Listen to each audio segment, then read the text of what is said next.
Sable Glen always looked perfect. Trimmed lawns, painted shutters, holiday banners like stage props. But beneath the polish was fear. Fear of speaking up. Fear of being targeted next. And that fear? It was starting to fade. Barbara didn't know it yet. But the curtain was lifting, and I was already reaching for the spotlight. The hallway outside smelled like polish and nerves. I wasn't the only one who hung back. A cluster of neighbors murmured by the bulletin board, pretending to read the notices, none of them willing to be the first to leave after that. Barbara swept past like nothing had happened. Perfect posture, chin up, a folder hugged to her chest like armor. But Janelle trailed a few steps behind, and she looked like she wanted to melt into the wall. I watched her move, shoulders rounded, steps small, as if she couldn't decide whether to stick with Barbara or drift back toward the others. She tucked a curl behind her ear, then did it again and again. Board members have to act like they agree, someone muttered behind me. But Janelle didn't look okay. Not even close. She paused near the exit, glanced back, then drifted to the water fountain instead. It was a stall and non-decision. She bent to drink and stayed bent a beat too long, gripping the metal rim like it steadied her. I stepped closer but kept my voice low. "That was rough," I said. She straightened slowly and wiped her mouth with the back of her hand. "You ask good questions," she said, not meeting my eyes. "Didn't feel like they landed." Then, softer, "They did. More than you think." We stood in the thin hush of the hallway, just out of earshot of the lobby. Lights hummed overhead. I didn't push. She wavered like someone halfway across a tightrope, afraid to look down. "You're on the board," I said finally. "You know the surveillance policies." Or lack of them. Her lips parted, no words. She turned toward the far windows, phone clasped in both hands, thumbs tracing the case's edge. "They didn't tell me we were using private footage," she said at last. "You've seen it," I replied. She gave a tiny nod. "Do you know where it's stored?" "No," she admitted, voice cracking. "Barbara said it was for safety. That parents wouldn't mind if it stopped vandalism." "Was Ellie vandalizing?" I asked. She shut her eyes. "No," the space tightened. She was drying off. "That's it," I said. Barbara kept a close-up photo, then forwarded it. "Your name's on the file distribution log."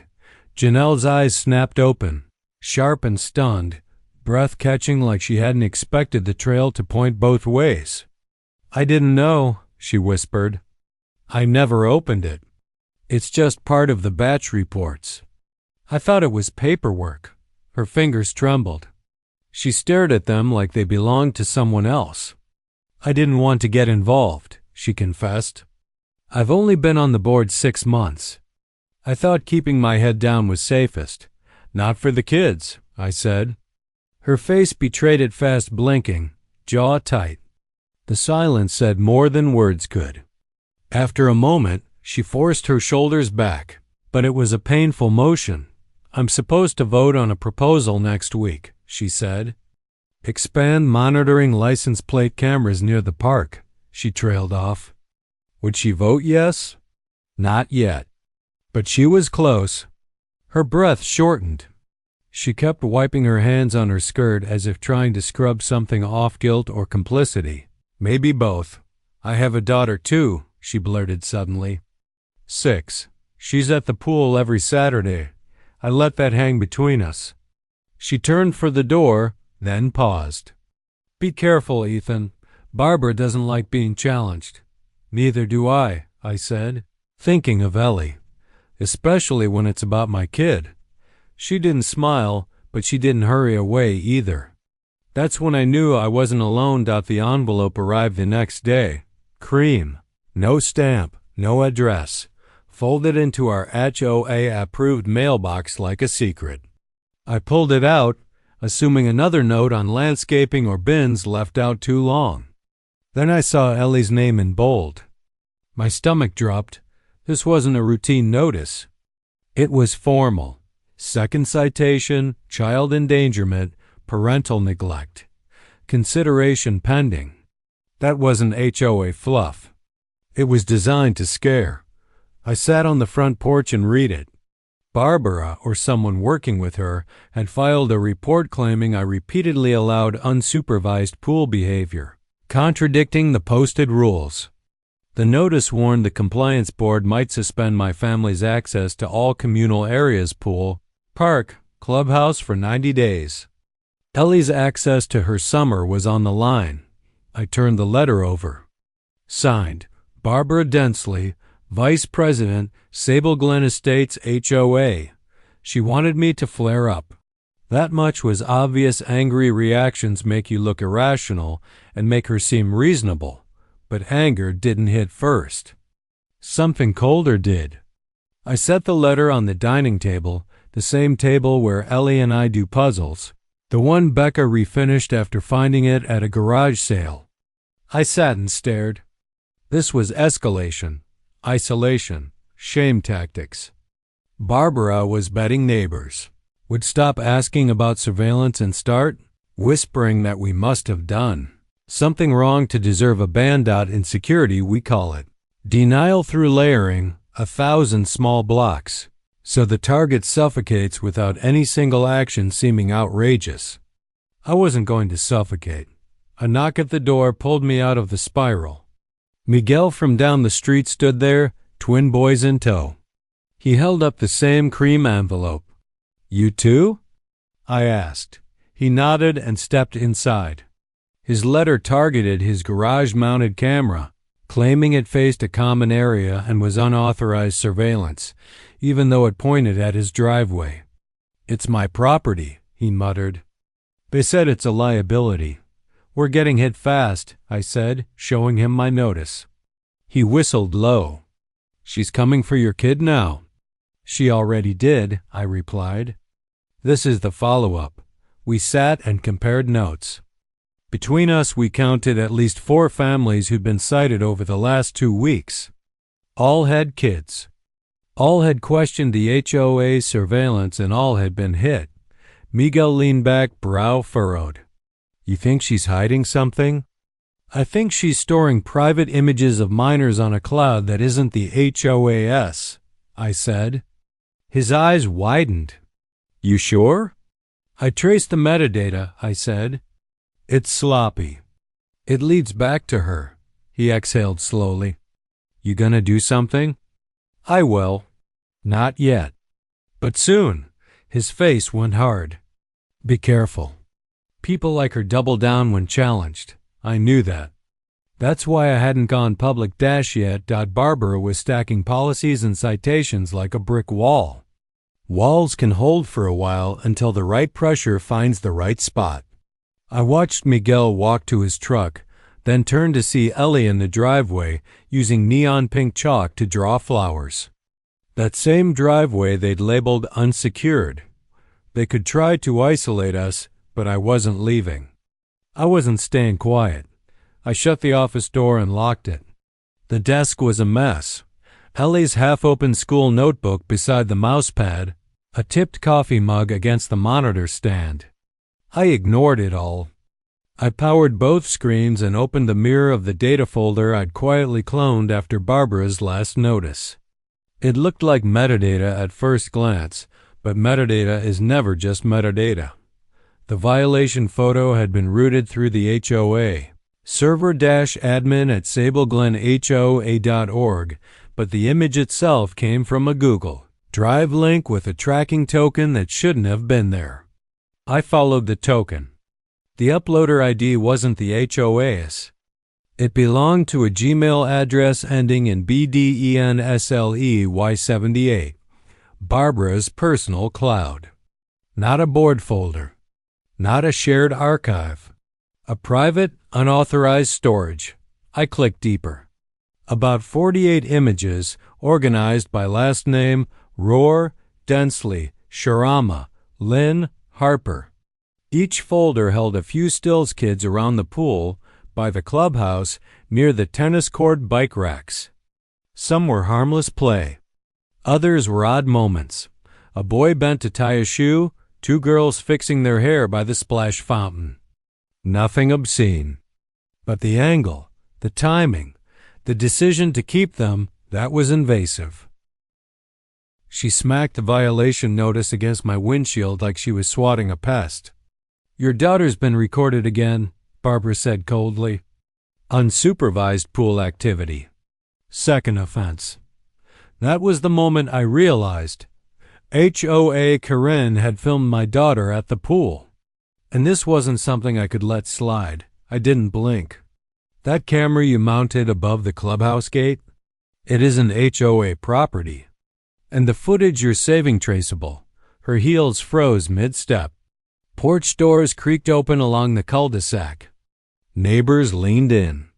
If you've ever felt the rush of standing up to a bully, you know the surge I felt. This showdown wasn't just a dispute. It was about to become a masterclass in pushing back. I wasn't bluffing. I wrote the encryption module that once protected her cloud storage. I knew exactly where files landed, and hers were sitting in public folders, unencrypted. Her smile cracked. "Mr. Rohr, are you accusing me of—" "I'm confirming it. People like Barbara Densley never expect resistance. Not from someone quiet like me, the guy who barely speaks at meetings, the widower they assume won't fight. What they don't see is what I actually do for a living, or why I care so much. My name is Ethan Rohr. I've lived in Sable Glen Estates for 10 years. I'm a cybersecurity analyst, and I moved here for one reason, so my daughter Ellie could grow up safe. She's 12. That pool is her summer, her freedom, her peace. And someone put a camera on it. You want to know why that matters? My wife, Becca, passed away 4 years ago. Stage 4 cancer, discovered too late. She loved that pool bench, the one still warped from years of sun.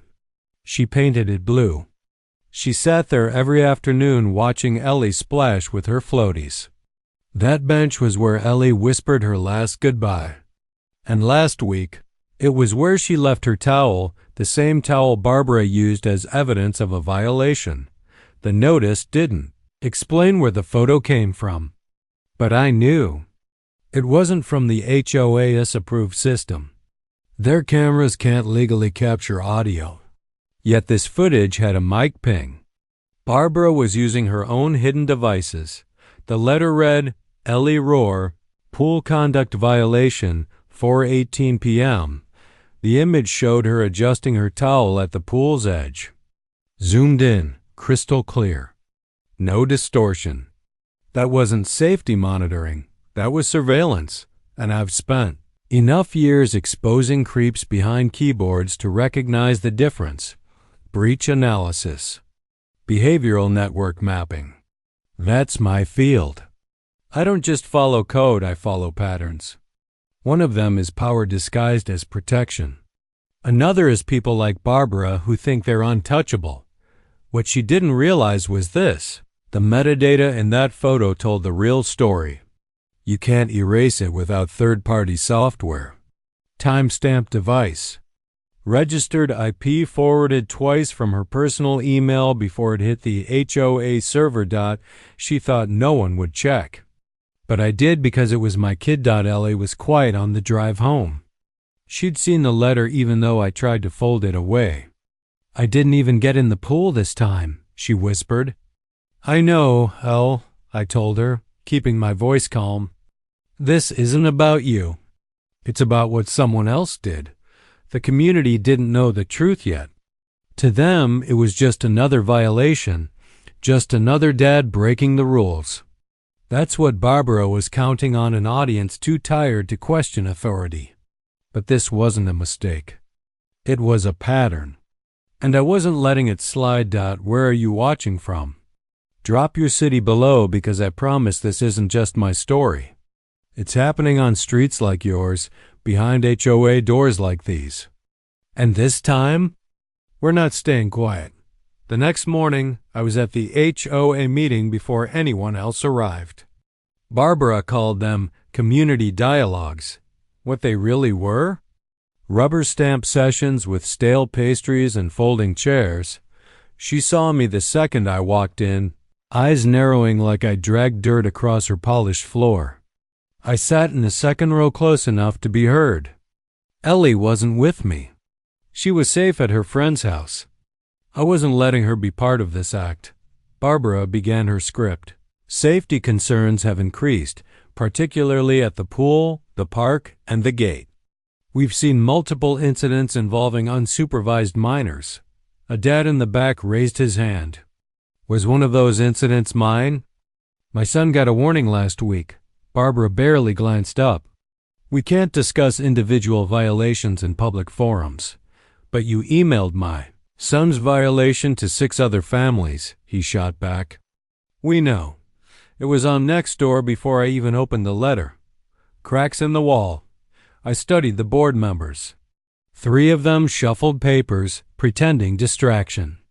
But one woman in a gray blazer, messy curls, dark circles under her eyes, shifted uncomfortably. Her name was Janelle. I didn't know it yet, but I noticed the way she bit her cheek every time Barbara spoke. The way her hands nodded under the table like she wanted to grab something. Maybe her own voice. Barbara didn't slow down. We've authorized a minor expansion of monitoring. Under state law, visual-only surveillance is permitted in common areas. Visual only. She stressed it like scripture. I stood. Can you clarify, were any of those violations based on HOA-approved equipment? Silence. Barbara smiled thinly. Mr. Rohr, we appreciate your concern, but this isn't the place for personal grievances. It's not a grievance, I said flatly. It's a legal question. Because unless the board authorized personal surveillance to upload into your system, someone's mixing public and private footage. And that's not just policy. That's liability. The room shifted. Not loud, but a ripple. Breathing changed. Neighbors leaned forward. Barbara hesitated. She flipped to her conduct binder, stalling. Always ready until she wasn't. Anyone uncomfortable with procedures may submit a privacy review form, she said finally. Do you have one right now? I asked. Her pause was long enough. No. A father chuckled under his breath. Someone else whispered. Typical. Barbara slammed the binder shut. Let's move on. But she couldn't. Not really. I caught Janelle's eyes. Her lips pressed thin, her posture sinking. She wasn't just weary of Barbara, she was realizing the silence of the board was becoming harder to defend. After the meeting, I stepped out into the California sun. The dad from earlier caught up with me. Your son got flagged too? I asked. Yeah, for walking near the gate, he shook his head. They wouldn't show me the footage. Said it was confidential. But the photos? Zoomed in. Uncomfortably clear. I didn't need to say much. He already knew. Something was wrong. It was subtle, but I felt it, the tone shifting. The way neighbors looked at Barbara, not with respect, but with exhaustion. She'd built her empire one rule at a time, but those same rules were starting to expose her. Every file carried EXIF data. I right-clicked one. GPS coordinates, capture time, device model. Not the HOAS mounted system. A Nest Cam, privately owned and linked to a live account with 2 active share tokens, one set to public. Public meant anyone with the link could view, download, share. My hands hovered over the keyboard. This wasn't about safety. It was control and maybe something worse. I took screenshots of the token history, folder names, and share permissions, never of the photos themselves. I wouldn't touch those images. I know where the line is. Barbara didn't. I encrypted the screenshots and exported them to a secure external drive. Next, I ran the token history through a scraper I'd built for a client audit last year. The last known ping showed 3 IP addresses in the last 30 days, one in Sable Glen, one in downtown Irvine and one in Arkansas. She wasn't just hoarding pictures. She was distributing them. My blood ran cold. There was no plausible community monitoring explanation left. Now I had proof, but I had to be smart. If I went to the board raw, Barbara would bury it. If I posted it on a forum, she'd spin it. I needed witnesses, a trail, and a way to lock the story before she could erase it. Mostly, I needed her to keep thinking she was safe, so she wouldn't scramble the evidence. My phone buzzed. Miguel. You free tonight? Group meet. Quiet. Clubhouse lot. 9 p.m. I stared. Shadows only work when no one shines a light. I closed the browser, wiped local cache, unplugged the drive. I wasn't scared. Not anymore. That night I sat on the living room floor among things that suddenly mattered. Ellie's towel lay half-dry over the couch arm. A flip-flop had slid under the coffee table.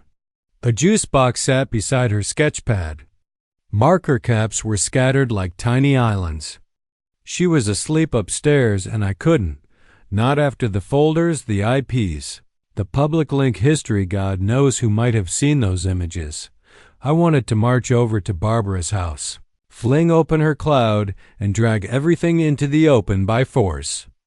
But the worst predator is the one who knows you're watching and gets time to hide. I had one shot. She still thought I was bluffing. She still believed she controlled the narrative. As long as she did, she wouldn't panic and delete. A soft knock pulled me back. Janelle on the porch, no clipboard, no board polish, just a hoodie, jeans, and exhaustion in her face. Can I come in? She asked. She moved like someone on thin ice, eyes flicking from couch to towel to the wall of frames. She didn't sit. She paced, voice small. She filed to suspend your clubhouse access, she said. She already did. She's escalating faster than I thought, either scared or arrogant. Both, I said. She chewed her cheek, sleeves clutched in a fist. I looked through the last 3 board reports, she said. None of those images were marked as coming from personal devices. That field was always blank because she didn't want a paper trail. I know, Janelle whispered. And I've been signing off on all of it. I stepped closer. You didn't take the pictures? No, she said, sinking onto the couch edge at last. But I let her show them. I looked away. Silence stretched between us. Can you help me? I asked. She raised her eyes. Not yet, I added. But soon. I need her to keep believing she's untouchable. I need her to talk freely, to expose herself in front of the people who've never doubted her. Janelle nodded slowly. Something hardened in her eyes, no fear, no guilt, resolve. Ellie's bedroom door creaked in the hallway. Janelle stood. Keep her safe. I will. I watched her leave, then returned to my office and opened the folder I'd been building. Screenshots, audio clips, timestamps, each one another brick in the case. This wasn't just about justice anymore. It was about Ellie, and I wasn't asking permission. At 11:13 p.m., Janelle texted, You still awake? I was already at my desk, eyes red from the glow of 2 monitors. I replied with a single word, yes. 3 minutes later came the knock. This time no small talk. Same hoodie, hood drawn tight, but her movement sharper, no more hesitation. She stepped inside and pressed a flash drive into my palm. I can't send this. I can't even email it. If she checks the server logs, you're clean, I said, guiding her to the couch. This stays local, she nodded, hands twisting nervously. I plugged the drive into my offline laptop. The folder held no label, just 3 audio files and a lone TXT note. Boardroom_archive_3_22.wav. Executive_prep_5_6.wav. Private_clip_audio. Double quotes. Where did these come from? I asked. Barbara records all our executive sessions, Janelle said. She plays them back and writes her own version for the minutes. I noticed she was leaving out certain quotes, so I started saving backups. I raised a brow. She met my stare, steady. I opened the first file. Background chatter, chair scraping, polite hostility. Then Barbara's voice cut clear. Let's be honest. If we don't control the pool, we lose the only leverage we have over these families. Murmurs followed. A half-hearted objection. Barbara again. Then we document them quietly. A picture here, a note there. We don't need confrontation, just enough to justify action. Janelle froze. Hands clenched in her lap. The second file was quieter, Barbara pacing. Lynn's kid was shirtless again. Rur's daughter, too. Bold for her age. These photos matter. Parents don't notice until their image is at stake. I don't keep them for show. I keep them for persuasion. That word, persuasion, made my jaw tighten. They're not violations, I said. They're threats, Janelle whispered. That's why I saved the third one. I double-clicked private_clip_audio.wav. A door shut. Then Barbara's voice lower, deliberate. By the time they realize what I've collected, it'll be too late. They'll never admit they were out of line. They'll back down to avoid embarrassment. That's how you shape compliance. A laugh followed. Not humor. Proof that I closed the laptop. Are these the only copies? No. I keep a duplicate hidden at work. But not near my daughter's things. Not her iPad, not her backpack. Barbara's not stupid. No, I agreed. She's calculated. But this changes everything. Janelle folded her arms. You still want to go public when the time's right. But you'll need more than this. This is enough for police, I argued. Not for the court of public opinion, she countered. Barbara knows how to spin. You need faces, names, a pattern. You need outrage, not just evidence. She was right. This Friday, she added, Barbara is pushing for new monitoring cameras at the playground, license plate scanners at both gates. Where's the vote? Clubhouse. Open board meeting. I leaned forward. Will you speak? Janelle hesitated, then nodded. If you promise to release everything afterward, then yes. I'll speak publicly. You have my word, I said.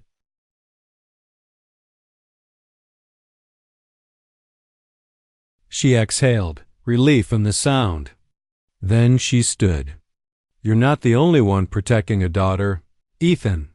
I walked her to the door, then tucked the flash drive into a fireproof envelope, hiding it beneath a loose panel near the printer. We had our spark. Now we needed kindling. Barbara had no idea the fire was already lit. I didn't sleep after she left. I sat at the edge of the bed scrolling through forums and parent groups. The neighborhood wasn't blind, they were restless. They just didn't know where to focus their anger yet. That was about to change. The public meeting was 3 days away.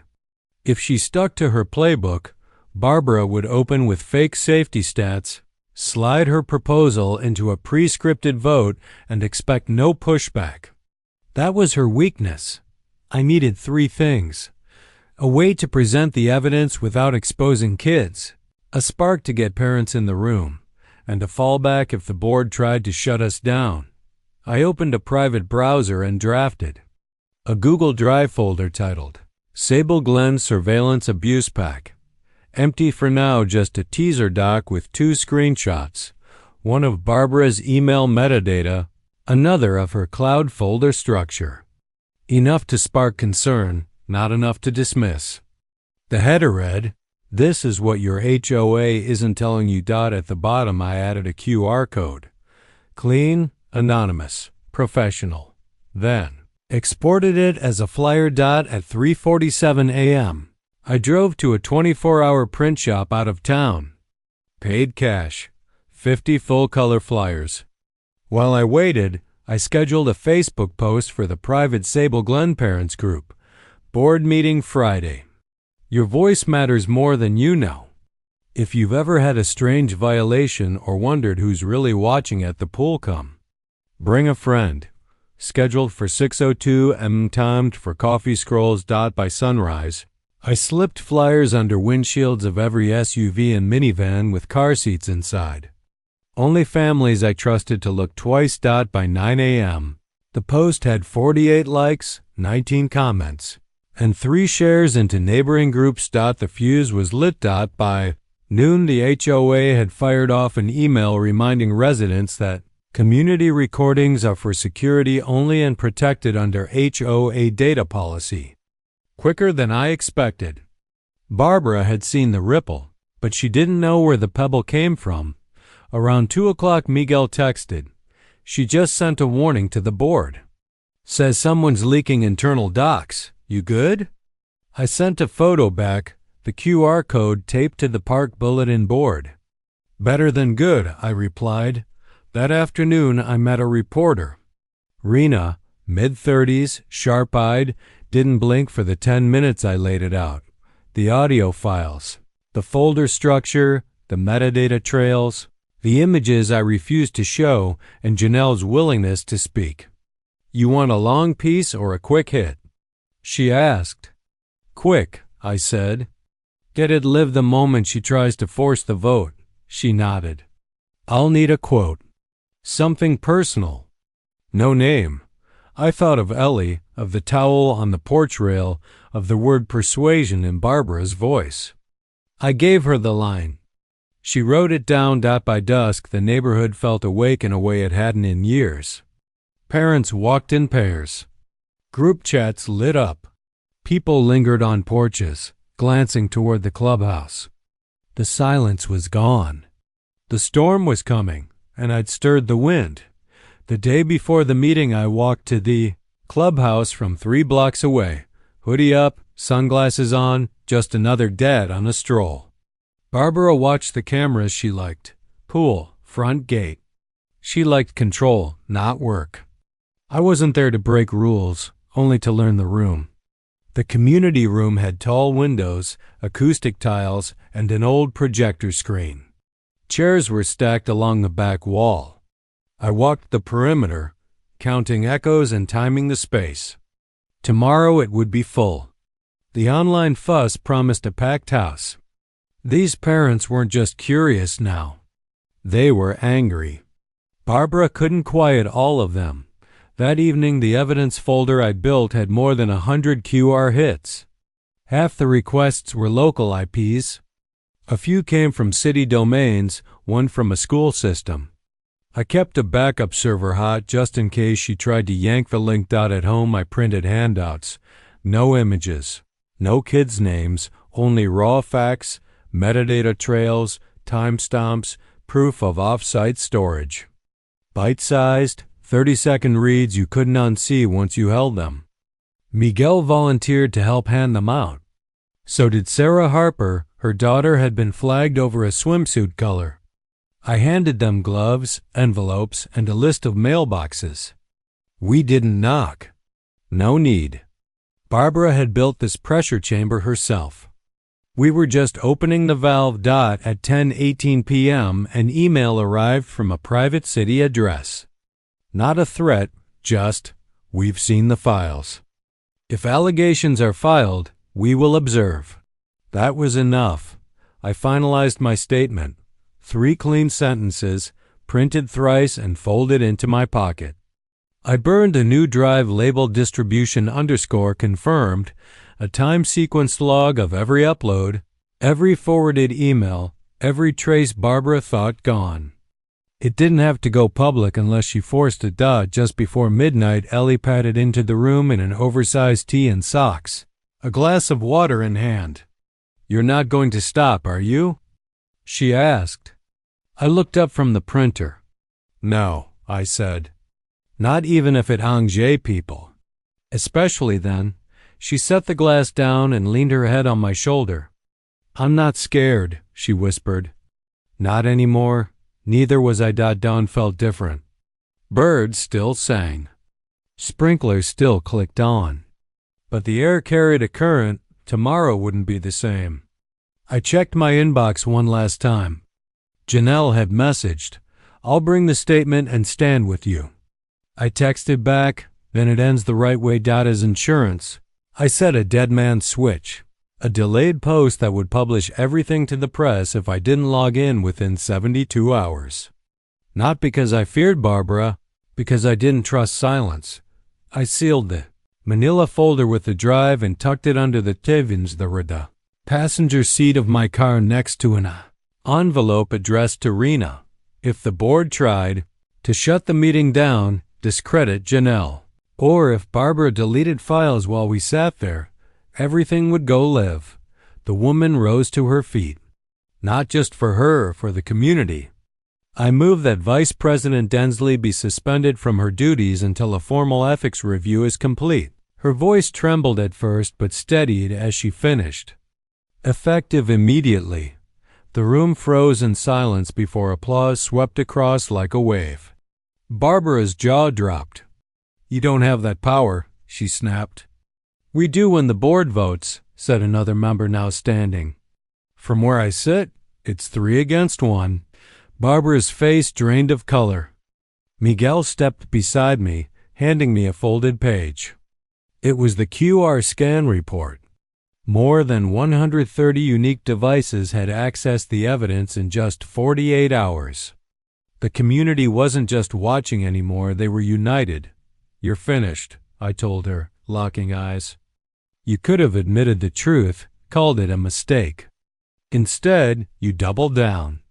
I've lived here 15 years, she spat. I built this board. I built this neighborhood." "No," I said. "You built a machine. And today, we shut it down." 2 hired security officers moved closer. Not police, not armed, but firm enough to block her escape. She muttered something to them, but they didn't budge. "Ma'am, you've been asked to step outside while the board completes the vote," one said. "You can't be serious." Barbara barked. The other officer motioned toward the exit. "Please." Her steps were rigid, her eyes darting for support, but no one met her gaze. Not this time. Passing me, she leaned in just long enough to whisper, "This isn't over." I didn't flinch. "Yes, it is."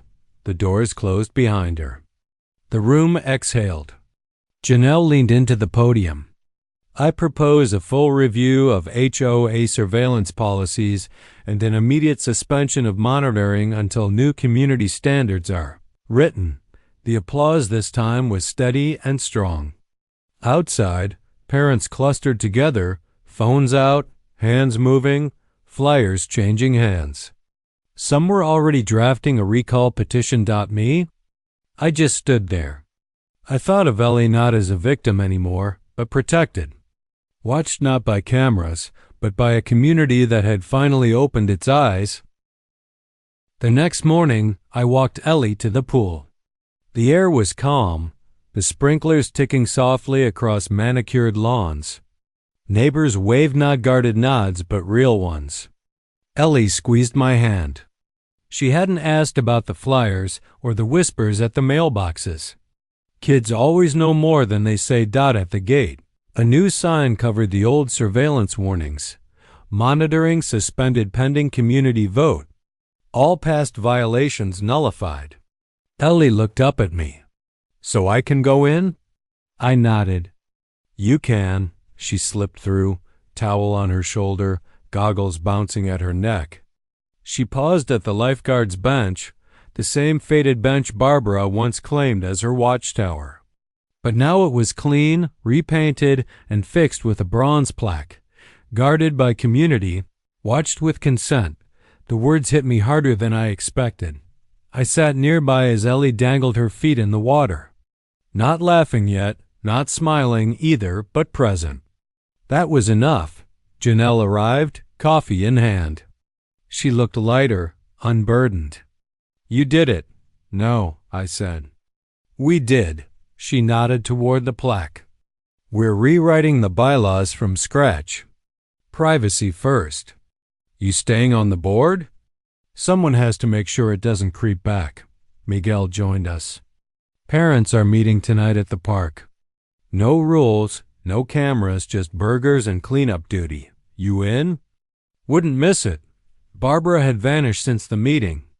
Word was she'd lawyered up, but the city had opened a probe into her surveillance practices. Whether it went anywhere or not, her reign was over. We weren't waiting for permission anymore. We were fixing this ourselves. Ellie slid into the pool. Calm, safe, no glances over her shoulder. That was all I needed. Later, I opened Rena's message. The article had gone live. HOA Vice President resigns after secret surveillance scandal. Parents demand reform. It had already spread through local stations, forums, and parenting groups. This wasn't just a neighborhood drama anymore, it was a warning, and maybe even a blueprint for others fighting the same fight. If you want to hear more real HOA battles like this, make sure you subscribe to Listen HOA Stories. Drop your own story in the comments. I'd love to know what HOA drama you faced and where you're watching from.